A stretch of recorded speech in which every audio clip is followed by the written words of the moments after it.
What is going on, guys? It is Justin from Extreme Customs, and today we're going to be looking at a very cool tire and wheel package.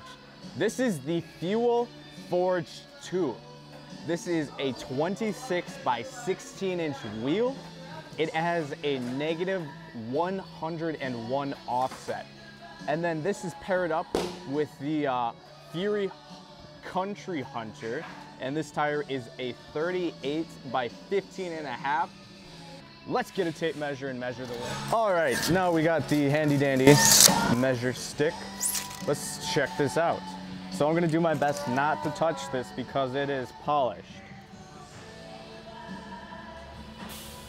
We are looking at a 10 3/4 inch lip on just this wheel. So you guys tell me what you think about this tire and wheel package in the comments section below. Thanks guys for tuning in. If you like what you just saw, make sure you check it out in the description for some more information.